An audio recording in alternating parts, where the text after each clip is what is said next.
Good afternoon. It's Tuesday, the 8th of August 2017, just after 1 o'clock. Welcome to UK Column News. I'm your host, Brian Gerrish. With me in the studio, Mike Robinson. Apologies for that small technical glitch, but we're very pleased to say that we are here online. Big things about to happen or not, Mike? Well, it's hard to say. This is this week's Economist magazine. It could happen, they say, with the nice big mushroom cloud with Kim Jong-un on one side and Donald Trump on the other, superimposed into the mushroom cloud. As I say, the headline on the cover is "It could happen," and of course that's taking the mickey perhaps out of Donald Trump's tweet that it won't happen about any possibility of North Korea developing a weapon system which is likely to hit the United States. And of course, as Patrick Henningsen was saying on the Sunday Wire on Sunday evening, of course they don't actually have an intercontinental ballistic missile. They've made a couple of attempts at flying a couple of missiles which don't have any proper guidance system. They aren't actually capable. They don't have the range to get to the mainland United States. So this is all just being ramped up in a really stupid fashion. If we look at the article itself in The Economist, it's entitled "How to Avoid Nuclear War with North Korea," and of course, this is not what they want at all. If you read on down through what they're talking about here, they have a secondary article, "How Nuclear War in North Korea Could Start and How It Might End," and this is a particularly interesting one because it's set in the future, looking backwards at how a nuclear war with North Korea actually started, Brian, so this 3 pages of the magazine on this history, looking back from 2019 at how the war came about and how many hundreds of thousands of people were killed, and Trump won the war in the end, apparently, according to this forecast. And of course, the UK and Europe was untouched, left to fight over the scraps of whatever remains from this nuclear conflagration.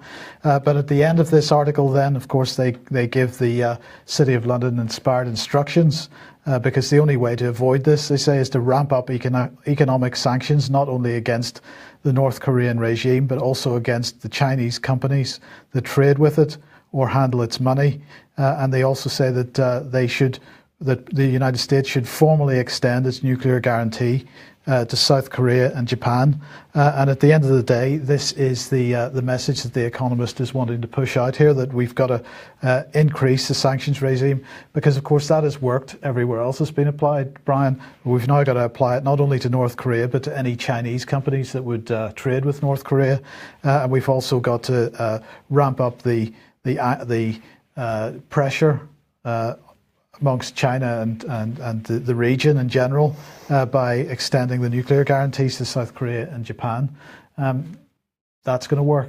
It's getting complicated, and we had an MP, I think, talking and saying that we needed better relationships with the Russians, and maybe we needed to work on the Chinese to do that. Well, no, that was Frank Field, and he was saying that he was saying that Britain at the moment is playing it wrong with Russia, that we shouldn't be poking a stick at the bear in the way that we are, that in fact we should be looking to improve our relationship with Russia so that we could perhaps steer Russia towards the real threat, which is China. So playing one country off against another. This seems to be the plan B, that initially we want to keep the pressure on Russia in the way that we are, but if that doesn't work, then perhaps we want to be sidling up to them and persuading them that that China's the real enemy. But just speaking of that, at the ASEAN conference, which is taking place in Manila at the moment, Rex Tillerson and Sergei Lavrov met yesterday, and here we see once again that at least the State Department and of the Trump administration is keen to encourage positive relationships with Russia, and Russia understands how the sanctions situation came about, it seems. And Lavrov said we had a lengthy meeting with Rex Tillerson. He wanted to know, first of all, had he started with this, the details of those decisions which we had to take in response to the law on anti-Russian sanctions adopted in the US Congress. We gave certain explanations. Naturally, the sanctions included the illegal seizure of her diplomatic property since December last year, and that cannot be left unanswered. At the same time, we're ready to normalise the dialogue, as he put it. So this is, a positive response. He said that contacts on the Syrian settlement between our representatives continue, including as part of agreements reached by Russia, the United States and Jordan on the establishment of the Southern De-Escalation Zone in Syria. We expect our contacts with the United States on other aspects of the Syrian settlement, both military and political, will be continued. As a matter of fact, they've never been interrupted. The certain sections of the Trump administration wanting to improve relationships with Russia, that's a positive step. I don't think it should be viewed in the same vein as Frank Field was presenting by any means. Yeah. But mainstream press and media not reporting any of these real issues that are going on in the relations between not UK and Russia. No. And I just wanted to come in there and say, of course, the thing with the report on Korea, this is docudrama. It's a mixture of fact and fiction. BBC particularly good at it.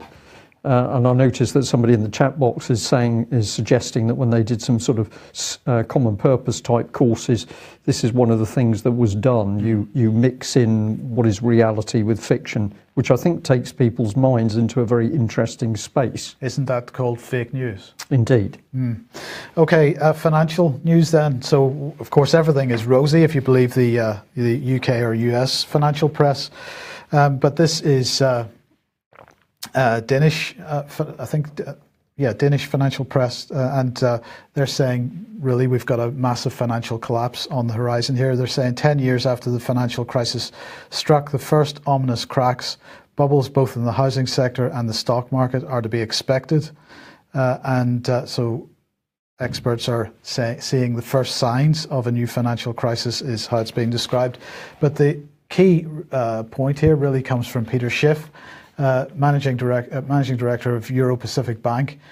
He's saying that this is going to be an even bigger financial crisis than in 2008, and he's pointing out that the Fed only saw sunshine and blue sky, even though there was an enormous storm on the way.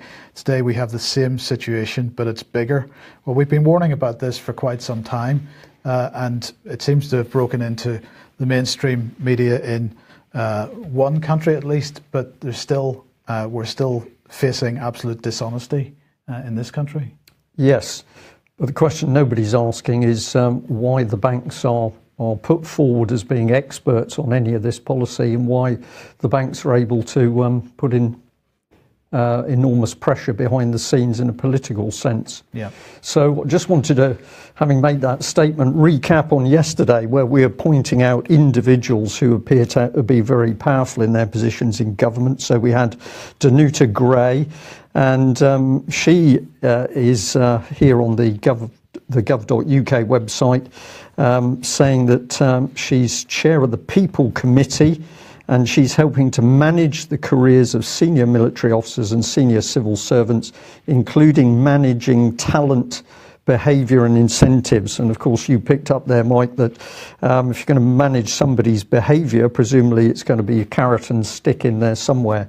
So who is this woman? She's worked in the telecommunications industry previously, but now she's controlling senior military officers in the UK. So who put her in that position, and what gives her and her commercial colleagues this immense power?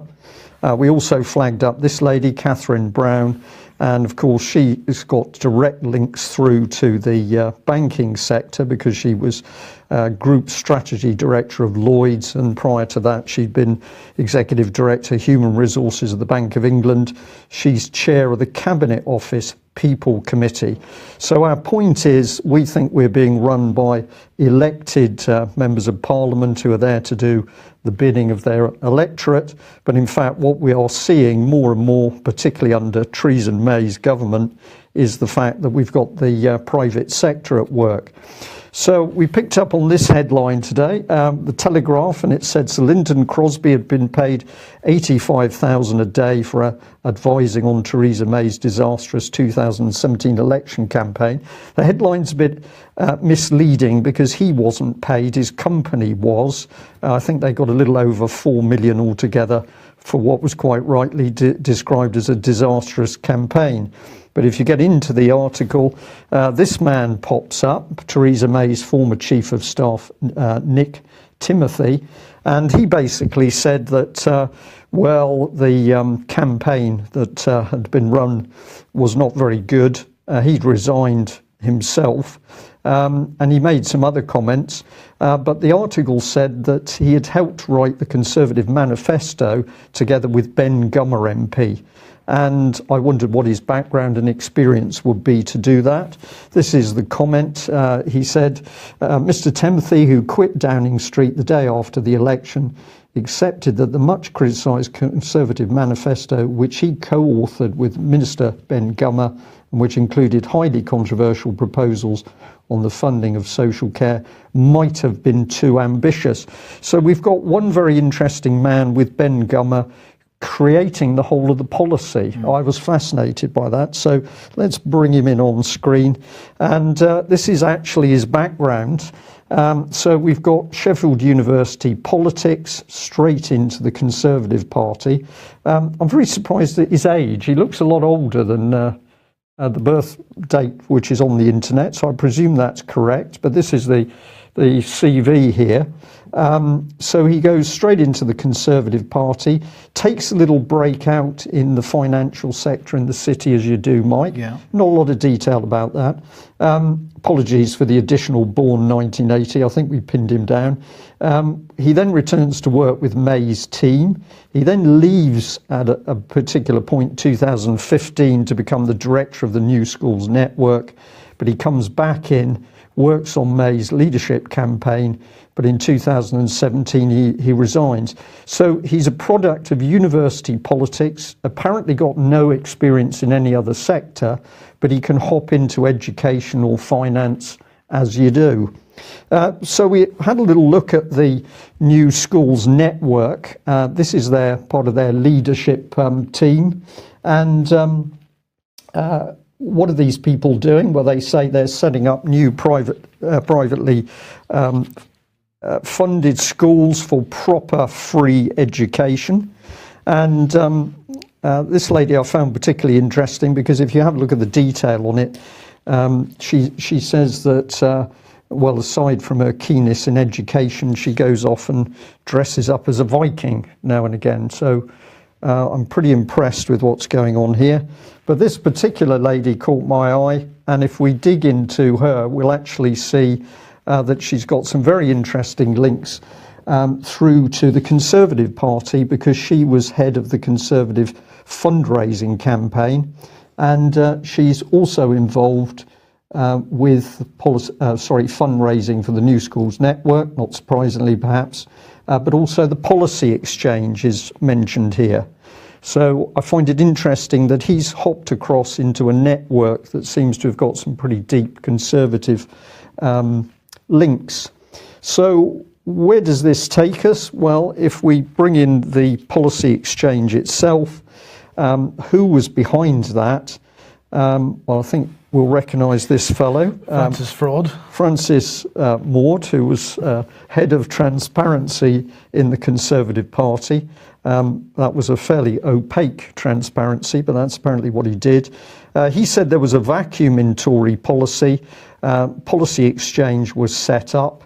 One of the other men involved was Michael Gove. And then I was very interesting to see that it was actually Nick Boles MP who came in as their first director.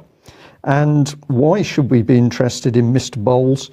Well, if he was in the middle of Conservative policy and the creation of Conservative policy here with Policy Exchange, this is the very same man, who was quoted in 2010 the Prime Minister and his deputy, Nick Clegg, want their people power revolution to unleash chaotic effects across local communities. Chaotic, therefore, in our vocabulary, that's the Tory vocabulary, is a good thing. And if Nick Boles said it, it was reinforced by another Conservative, a parliamentary candidate, Nick Kruger, who said that the Conservatives plan to introduce a period of, quote, creative destruction in the public services. So now we're getting a very interesting picture because we can see that people next to Theresa May, people creating her set of policies, are the very people linked in to the Conservatives wanting to unleash chaos. And we certainly seem to be in the middle of that at the moment, Mike. Absolutely.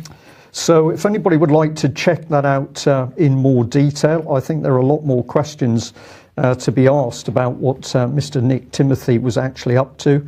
Be very interesting to know where he was working in the city, and does that bring us back into the banking sector that we've already shown working deep in the heart of the Cabinet Office and the Tory political machinery. We'll just end this particular section here, which is, of course, Telegraph headline that says that British judges could still apply European court decisions after Brexit. No, they couldn't do that, Brian.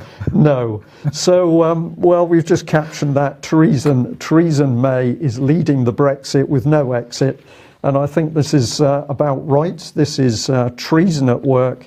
They have no intention of letting us out of the European Union. Hence, a judge who should be supporting the British Constitution and common law is suggesting that our common law is going to be overridden on occasions by European legislation, or European law at least. It's funny you mention this because, of course, yesterday we were talking about online security and Matt Hancock's new efforts to make sure that we have full control of our data online. But he has today said that we want the UK to be the safest place in the world to live and be online. Because he's announced new fines for what he describes as essential service operators who have poor cybersecurity records. So they're saying that organisations who fail to implement effective cybersecurity measures could be fined as much as £17 million or 4% of global turnover as part of plans to make Britain's essential networks and infrastructure safe, secure and resilient against the risk of future cyber attacks.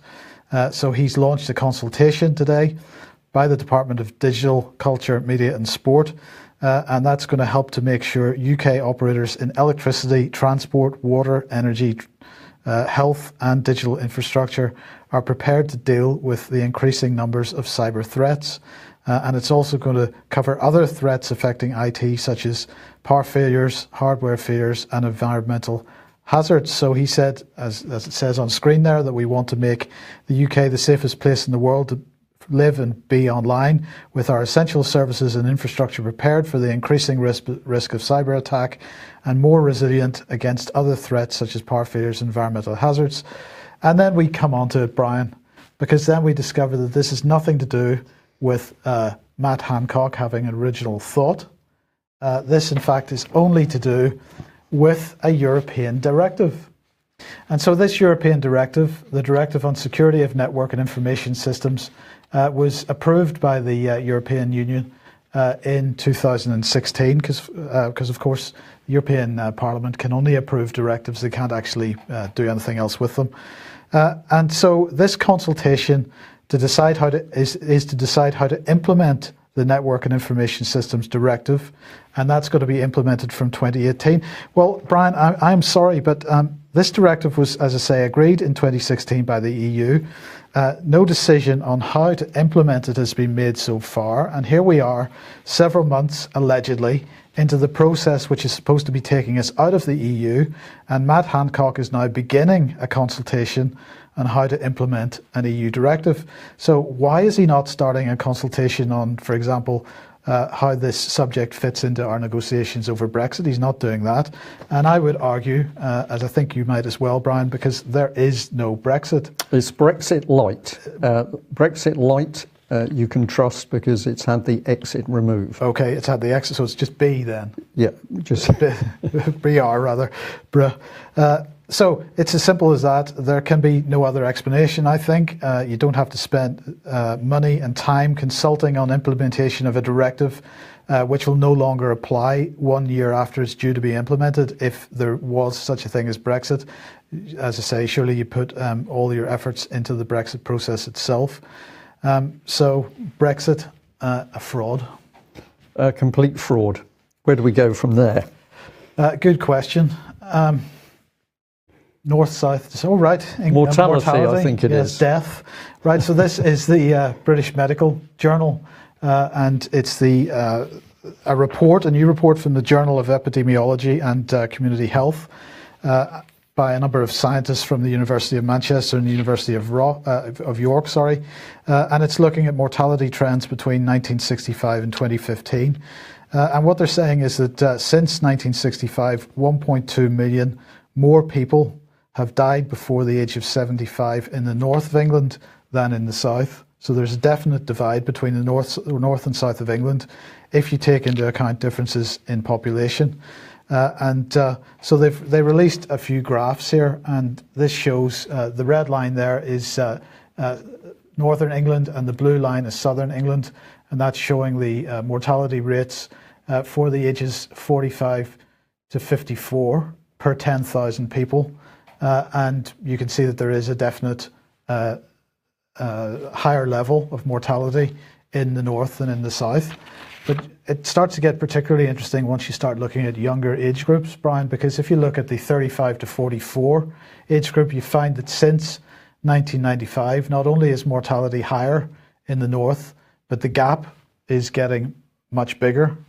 And in fact, if you look at the even younger age group between 25 and 34, a similar picture. So you got to ask, well, of course, nobody's actually giving any particular explanation for why this is. They're just taking note of the fact that it is this way. And so, the question is, why is this the case? That is a very good question, and I'm not sure that we know the answer to that yet. Well, the first thing that comes into my mind is the fact that as we head north, in general, wages lower, unemployment higher, therefore stress levels are going to be higher, possibly diet not as good because people haven't got the money to feed themselves properly. I think I might start looking in that direction. Well, we're going to say a very big thank you to all of our viewers and listeners that have donated. This little card popped through the door today with a donation, so we'd like to use that as the graphic to say a big thank you to everyone who's donated.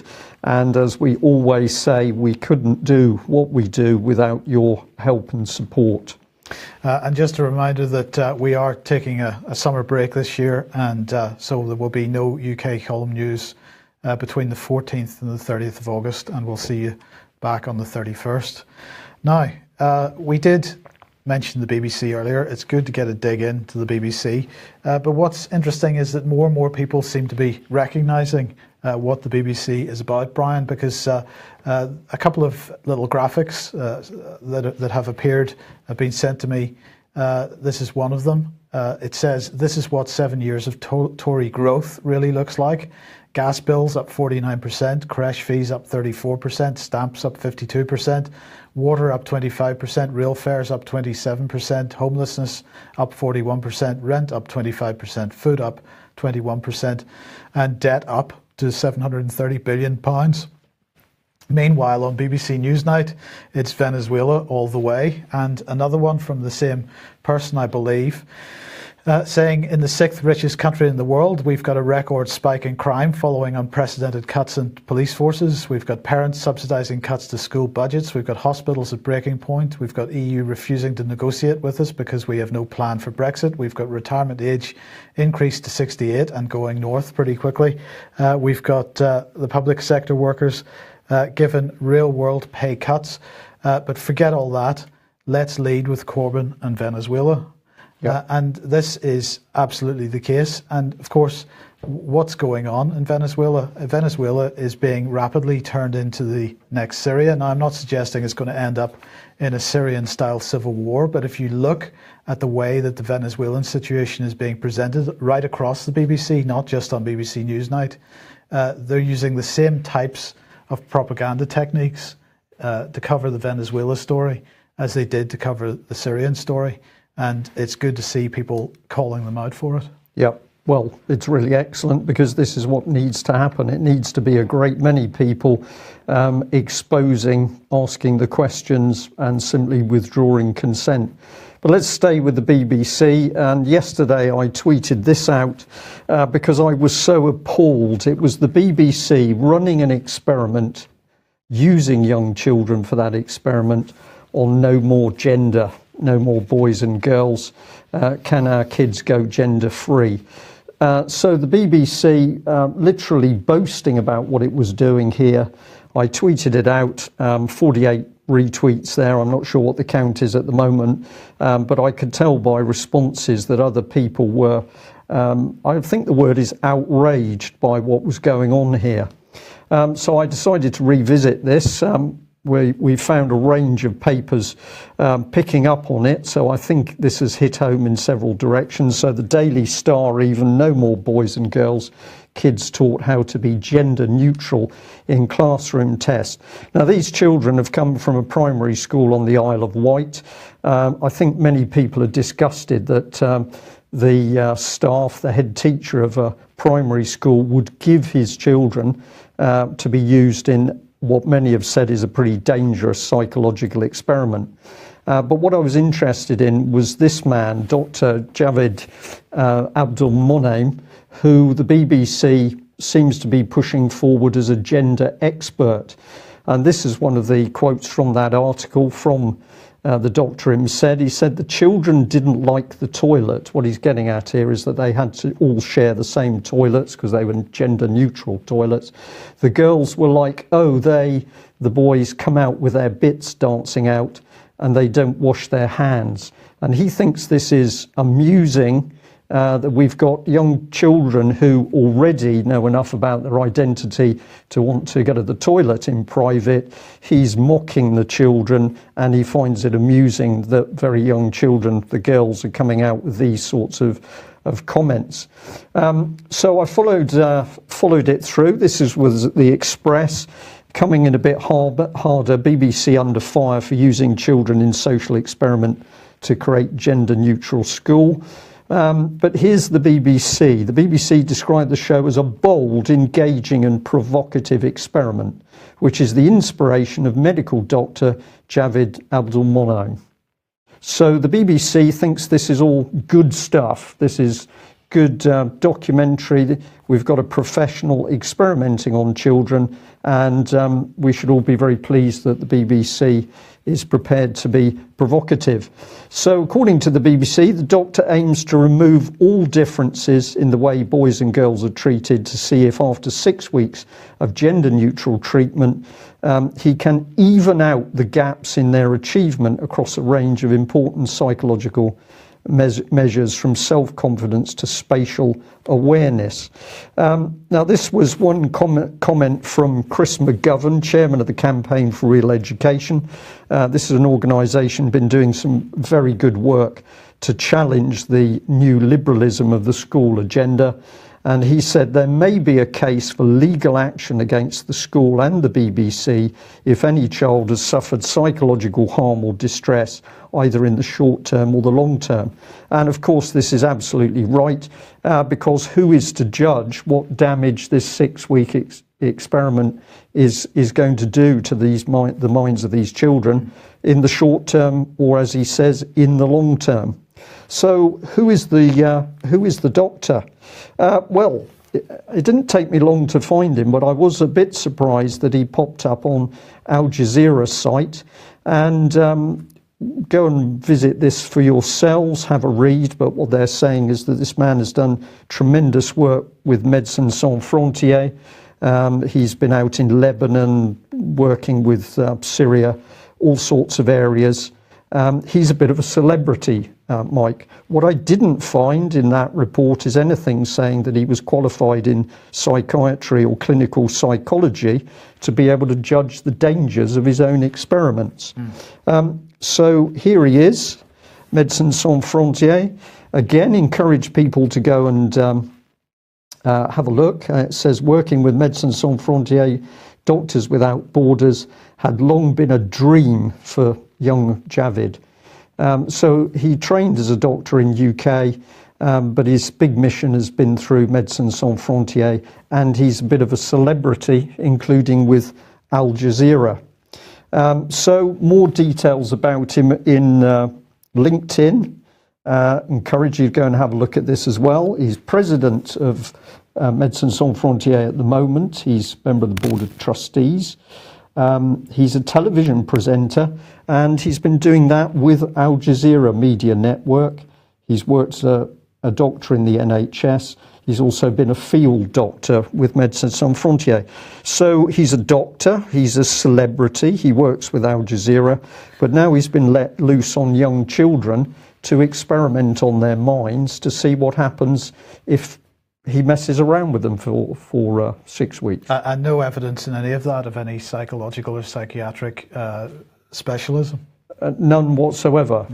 So I thought probably we should dig a little bit deeper to see where we get to. And this is where it gets interesting, because we can have a look on his Twitter page.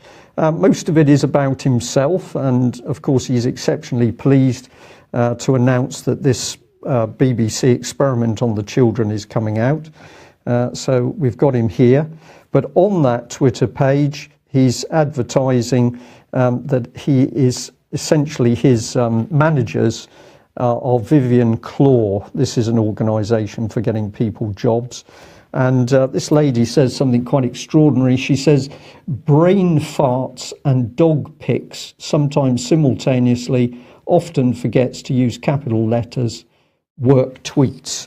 So this is clearly sophisticated people who are finding this man jobs, Mike. But the BBC managed to find him, and they believe that he's the right man to experiment on the minds of very young children. Good. So it was very interesting to see that all of a sudden BBC is saying that, well, Al Jazeera is possibly a terrorist network. And the comment of this article is that Israel seeks to shut offices, Al Jazeera offices, and take the network off the air. And they want to close the Qatar-based broadcaster's office in that country, and they want to revoke its journalists, media and credentials. So I'm a bit puzzled. Which is true? Is Al Jazeera a terrorist organisation? If it is, it's fascinating that the BBC is using a gentleman who's been a presenter with them to work in schools. No, well, Al Jazeera, of course, has been caught up in the whole Qatari scandal with Saudi Arabia, but you've got to remember, Brian, that Al Jazeera, at least the English-speaking Al Jazeera, employs many ex-BBC staff. So it's when Qatar decided to set up the English-speaking Al Jazeera, they hired half of the BBC. Right. Well, that makes it even worse then, doesn't it? So this explains why the BBC likes Dr. Javid. I'm not even going to pronounce Abdul Munaim. Yes. So much because he's working with all their ex-colleagues, probably. Working with ex-colleagues, so easy to get in the back door and get a job. And because he's trained as a GP, this man is qualified to carry out psychological experiments. I would say to our audience today, if I'm allowed to, that I think that this is an issue big enough for a great many people to take the BBC to task. If, as the BBC is suggesting in their article, Al Jazeera is now a media organisation inciting terrorism, which appears to be what's being said, then could they explain why they're prepared to use Al Jazeera, what's the word, presenters, in order to carry out this school experiment? But aside from that, should we be doing this to the minds of young children? Is this child abuse? I think there's a number of questions that we should ask, Mike.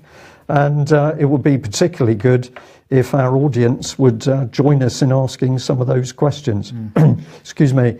I'll also say that as we've been speaking, some of our audience have done some research on Mr. Timothy. Apparently he's got a he has got a company which is dealing in abduction, or trying to stop abduction at least.